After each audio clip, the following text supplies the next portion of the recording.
It was the early months of 2003. As American and British forces pushed deep into Iraq, the world's eyes were fixed on Baghdad. Tanks rolled across the sand, Apache helicopters patrolled the night skies, and the coalition army looked unstoppable. But the soldiers knew something the rest of the world didn't. The desert wasn't as empty as it seemed, and when night fell, things appeared that weren't on any map. Somewhere in southern Iraq, a special unit was deployed. Their mission was simple: secure old supply routes buried in the sands. But on one of those patrols, the soldiers saw something they couldn't explain. Out on the horizon, in the emptiness of the desert, enormous shadows were walking. The first signs. Night had swallowed the desert. No moon, no stars, just dust storms blotting out the sky. Scanning the horizon through thermal scopes, one soldier suddenly whispered, "Soldier, sir, something's out there." The scope passed from hand to hand. At first nothing but distortion. Then, as the focus sharpened, human shapes, but massive ones. Shadows towering over the desert floor, gliding silently across the dunes. A report was sent up through comms. The response from command was flat and cold. Radio: Alpha Squad, optical illusion, desert prone to mirages, proceed with mission. The soldiers followed orders, but their eyes stayed glued to the horizon, because the shadows were still there, and they were getting closer. The silence of the desert.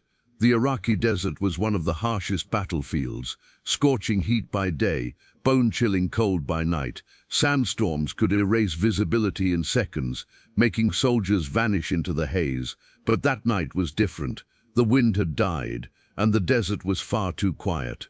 Veterans know, nature always gives warnings, but the insects that never shut up. That night, they were silent, as if all life had hidden away, sensing something was coming. As the soldiers dug in for the night, strange flashes lit up the horizon. Not lightning, not aircraft, floating spheres of blue-white light, appearing for an instant, then gone again. And in that moment, every man felt the same truth. This desert wasn't just a battlefield. It was something else's territory. First testimonies. Years later, the witnesses still describe it the same way. Witness 1. The desert was empty, but we weren't alone. Those shadows, they were giants. When they moved, the sand trembled. I raised my rifle, but something inside told me not to shoot. I knew bullets wouldn't stop them. Witness 2. At first we thought it was just men. Then we realized they were taller than our vehicles. The worst part, no sound. Things that big should have shaken the ground, but all we heard was our own breathing. Some still remember the voices. Not a language, not a code, more like the wind itself was trying to warn us. Lost in the dark. The unit's night report was never found in the archives. Official paperwork says optical illusions, combat fatigue, stress-induced hallucinations, but the men who were there swear otherwise. And here's the part that chills the most. In the weeks that followed, at least 3 other patrols disappeared in the same sector. No bodies, no vehicles, just abandoned campsites, helmets scattered in the sand, and radios that refused to work. You won't read about this in the official history of the Iraq War, but soldiers say, on certain nights, when the desert goes still, you can still see them, the shadows, walking, silent, leaving nothing behind, and some believe they never left. Every battlefield changes men, but the Iraqi desert, it didn't just wound bodies, it reached into the mind. By day, soldiers baked under a merciless sun, the horizon a shimmering mirage. By night, temperatures dropped so sharply that rifles frosted with condensation. It wasn't simply terrain, it was an enemy of its own. The mirage of war. Soldiers quickly learned that the desert plays tricks. A supply truck seen in the distance vanished when approached. A shimmering village on the horizon dissolved into dunes. Voices carried strangely, whispers traveling half a mile, footsteps echoing where no one walked. Witness: we'd see what looked like movement, a convoy, headlights, something. We'd go after it, and there was nothing but sand. At first you think, okay, mirage, but when 10 guys see the same thing, you start to wonder if it's something else. The desert's silence was worse than its illusions. Insects, birds, even the hum of distant machinery. Sometimes all vanished at once. Veterans called it the stillness before something steps in. Pressure on the mind. Combat psychologists noted strange reports from multiple units, insomnia, anxiety, hallucinations, but what unsettled the reports most was the consistency. Different platoons in different sectors spoke of the same phenomena, shadows walking the horizon, voices that weren't radio static, but something whispering back.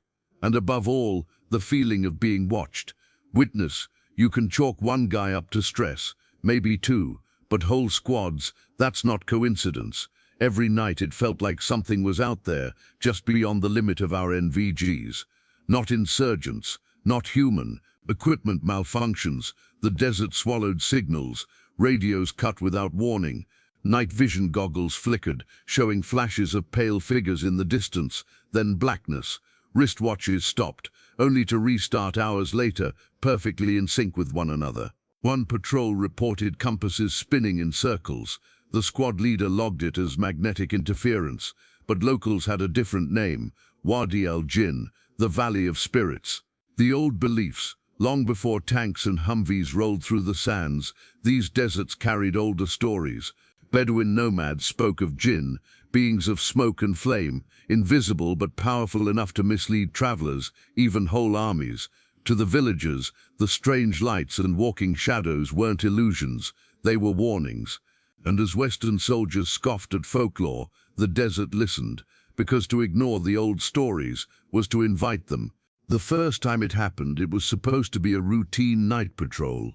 A small convoy of Humvees, headlights blacked out, moving across the open desert. Their mission, recon the old supply routes, confirm no insurgent movement. But somewhere past midnight, the desert swallowed them whole. Last radio contact, radio patrol leader. Command, this is Bravo 2-1. We're approaching sector grid 7-1. Visibility is low, heavy dust. Wait, what the?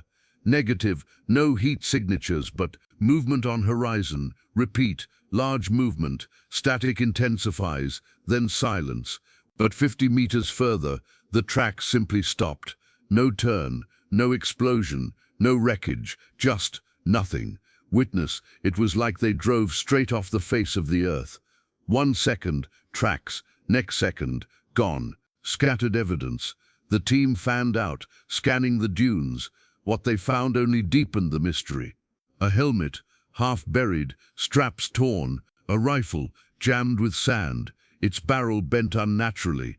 An unopened ration pack, lying in the open, as if dropped mid-meal. And most chilling of all, a set of boot prints, circling wildly in the sand, as if the soldier had spun in place, looking in every direction, before vanishing. Rhonda, the lights return.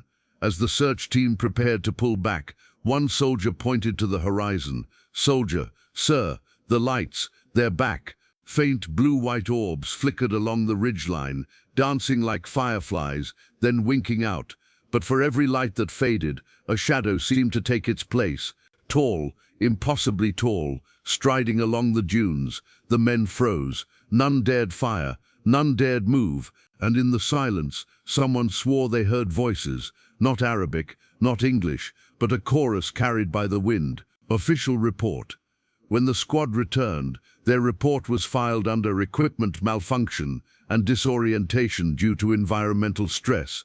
But in their private debrief, the men all said the same thing: they'd simply been taken. In the middle of a war fought with tanks, jets, and satellites, an entire patrol had vanished without a trace, and the desert gave nothing back. The second disappearance came only days later. Another patrol sent to sweep the same sector vanished. But this time, the desert left behind fragments, pieces of a story no soldier wanted to read. The discovery. The search team moved cautiously through the dunes, rifles raised. At first it looked like nothing, just endless sand. Then one soldier knelt down and brushed the grains away. A helmet.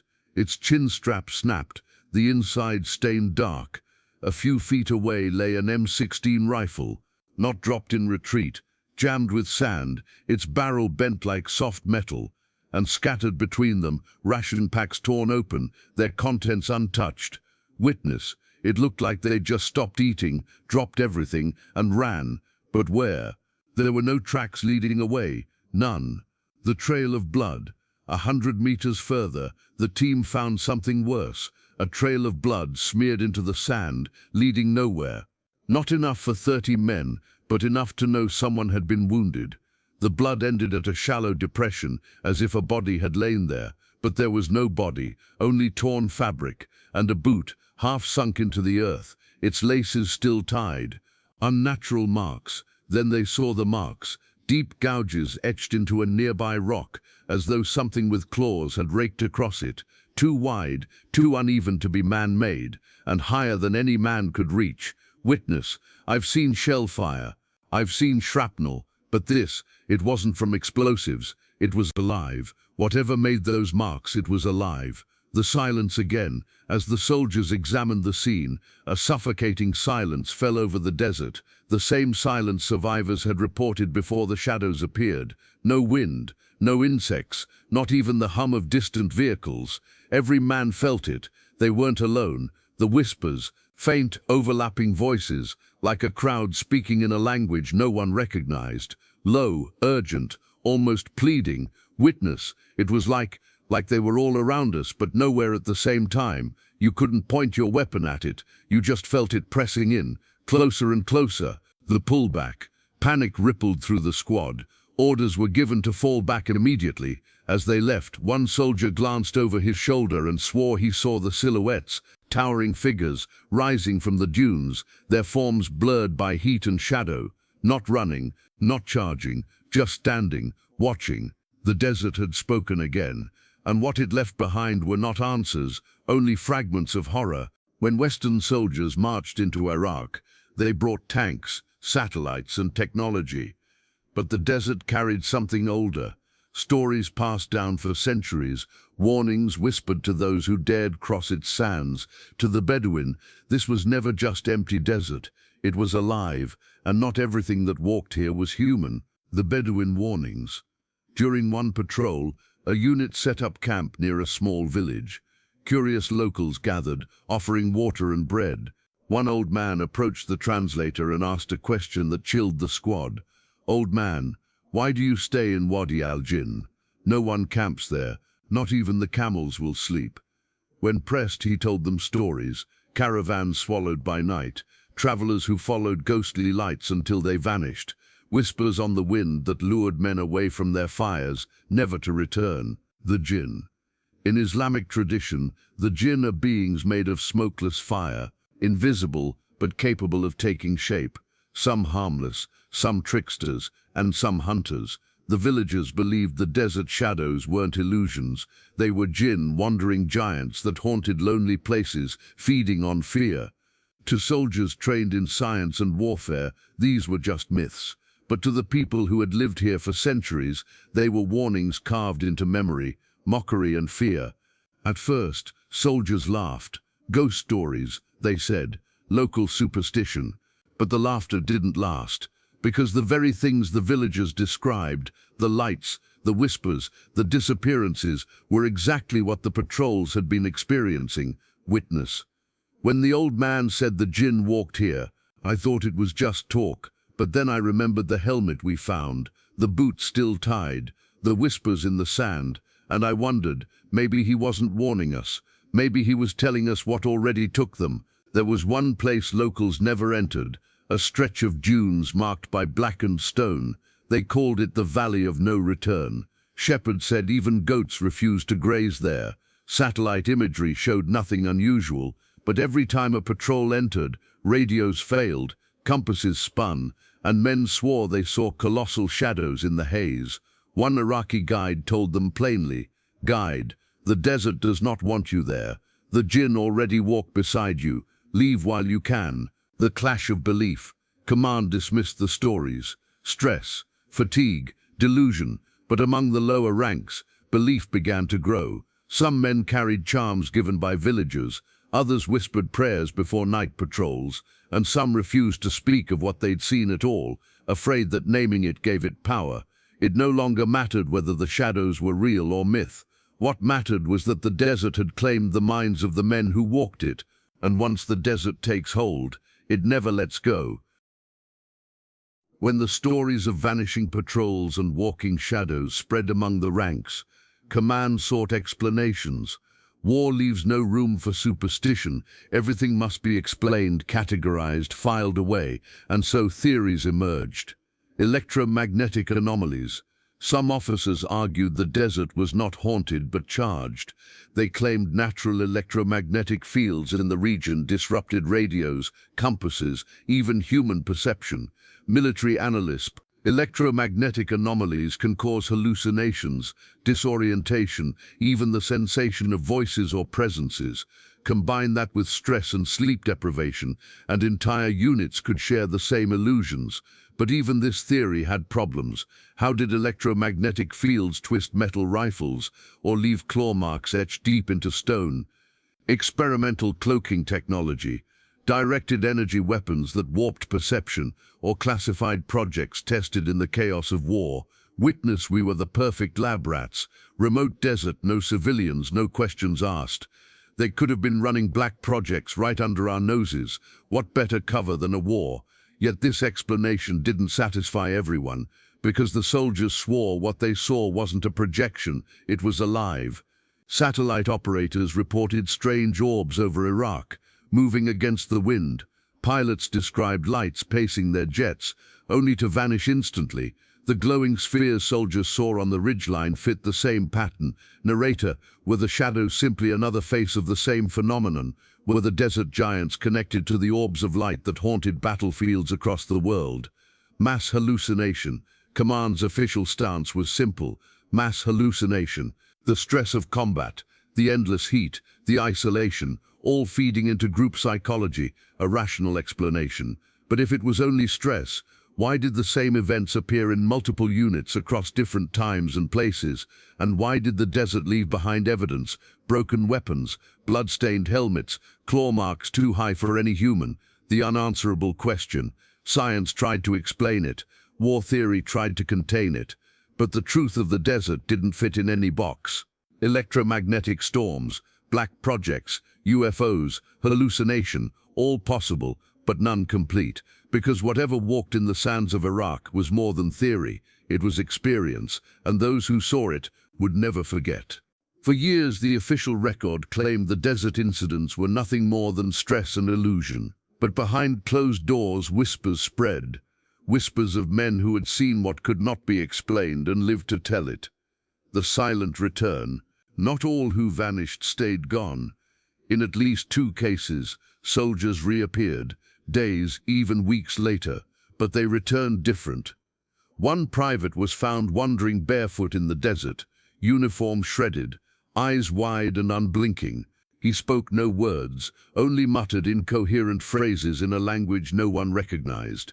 Doctors diagnosed him with severe trauma. He never served again. Another soldier turned up at a checkpoint, 50 miles from where his patrol disappeared. His skin was sunburned raw, his lips cracked with thirst, but his canteen was still full. When asked where he had been, his only reply was, "Survivor. They walked with me, but they weren't men." Years later, fragments of classified interviews surfaced. Former soldiers, voices disguised, speaking of what they saw. Witness 1. It wasn't the desert that scared me, it was the silence, like something was holding its breath, waiting for us to move.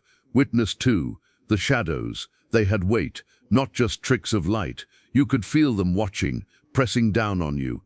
Witness 3. Sometimes I still hear the whispers, not in dreams, when I'm awake, like they never left me. The lifelong haunting.